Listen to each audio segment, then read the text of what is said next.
বিসমিল্লাহির রহমানির রহিম। প্রিয় সাংবাদিকবৃন্দ, শোকের মাস ফেব্রুয়ারিতে আমি শুরুতেই অমর ভাষা শহীদদের স্মৃতির প্রতি শ্রদ্ধা নিবেদন করছি। মাতৃভাষা বাংলার মর্যাদা প্রতিষ্ঠায় জীবন দিয়ে তাঁরা আমাদের জাতীয়তাবাদী চেতনার উন্মেষ ঘটিয়েছিলেন। আজ হিন্দু সম্প্রদায়ের সরস্বতী পূজা। আমি দেশের হিন্দু ভাই বোন, বিশেষ করে সনাতন ধর্মাবলম্বী শিক্ষার্থীদের শুভেচ্ছা জানাচ্ছি। দেশে গণতন্ত্র নেই। গণতন্ত্রকে হত্যা করে প্রায় একদলীয় ও এক ব্যক্তির স্বৈরশাসন জাতির কাঁধে চেপে বসেছে।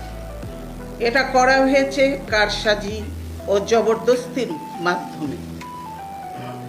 ইচ্ছেমতো সংবিধান বদল করে সেই সংবিধানে দোহাই দিয়ে বিনা ভোটে ও বিনা প্রতিদ্বন্দ্বিতায় এরা ক্ষমতা দখল করেছে। নির্বাচনকে জালিয়াতিপূর্ণ তামাশায় পরিণত করা হয়েছে। জনগণের ভোটের অধিকার কেড়ে নেওয়া হয়েছে। 300 আসনের মধ্যে সংখ্যাগরিষ্ঠ 153 আসন তারা ভোটের আগেই ভাগ বাটোয়ারা করে নিয়েছিলেন।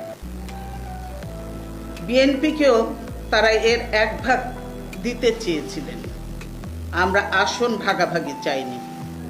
আমরা চেয়েছি সুষ্ঠু, অবাধ, নিরপেক্ষ ও প্রতিদ্বন্দ্বিতাপূর্ণ নির্বাচন, যেখানে মানুষ ভোট দিতে পারবে। তেমন নির্বাচন নিশ্চিত করতেই আমরা নির্দলীয় নিরপেক্ষ সরকারের দাবি জানিয়েছিলাম। সকলের সামনে পরিষ্কার হয়ে গেছে যে এ দাবি কত সঠিক ছিল।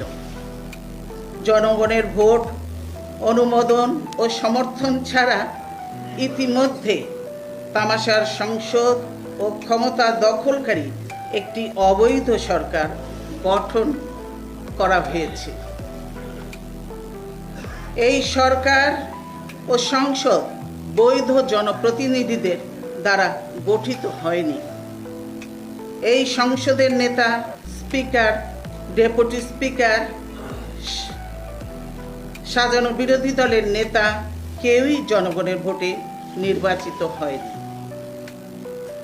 জনপ্রতিনিধিত্বহীন সরকারের প্রধানমন্ত্রী ও বেশিরভাগ মন্ত্রী হয়েছেন ভোট ছাড়া।